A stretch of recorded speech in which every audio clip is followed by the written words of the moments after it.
You're sitting at your desk. Someone is talking to you, but you aren't really listening. Your hands fidget, your foot taps, your eyes drift. Suddenly, you're somewhere else. You're pacing down a long hallway in a story you've been replaying for hours.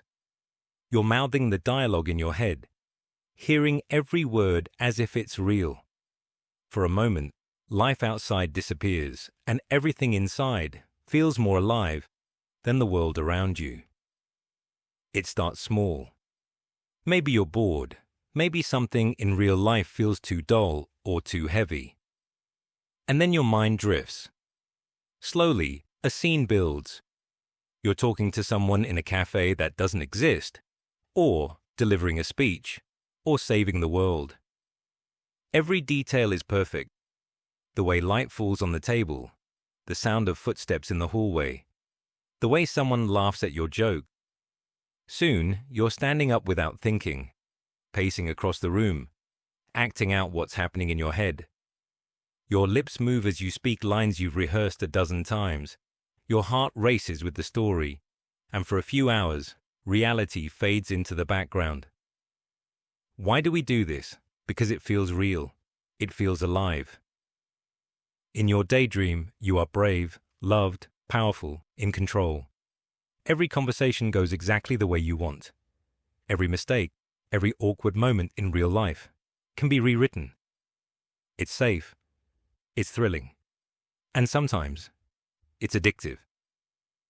You might catch yourself walking into a room, realizing 5 minutes have passed, or 5 hours, and wondering where the time went. You might feel guilty afterward, frustrated that you didn't get anything done. Yet you'll find yourself back in that world the next day, as if drawn by a magnet. Maybe it's pacing up and down your room, reliving a conversation that went wrong at work or in school. Maybe it's mouthing dialogue, testing out every possible comeback. Maybe it's replaying entire scenarios like movies you direct alone.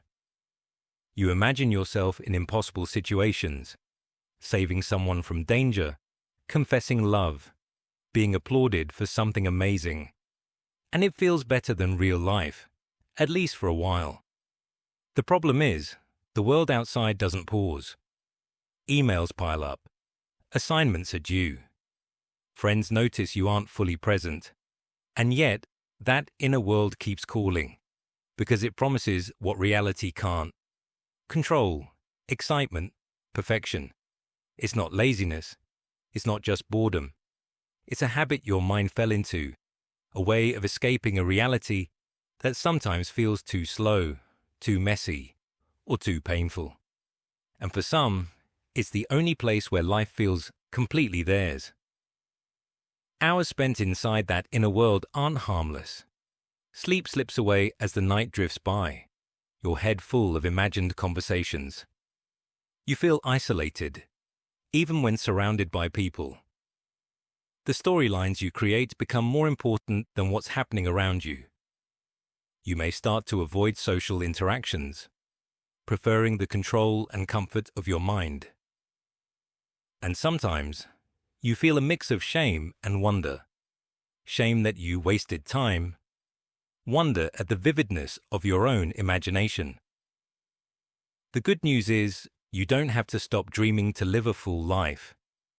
Some small changes can help you reconnect with reality without losing your imagination. Notice the triggers: boredom, stress, loneliness. Ground yourself.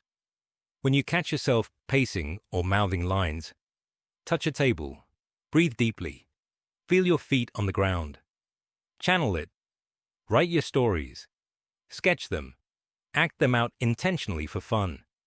Set time limits. Allow yourself fantasy breaks, but keep them intentional. You can still have your worlds, your characters, your heroic moments. You just have to choose when to step inside them, instead of letting them step inside you.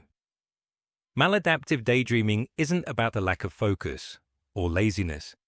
It's about having a mind that craves a story, a life that feels vivid, perfect, and alive. And if you do it, you know how thrilling it can feel. and how exhausting it can be when reality pulls you back. So next time you catch yourself pacing across your room, mouthing lines, or imagining another world, remember, your imagination is a gift. But don't let it steal your real-life moments. Because real life is messy, yes. But it's also the only place you can truly live.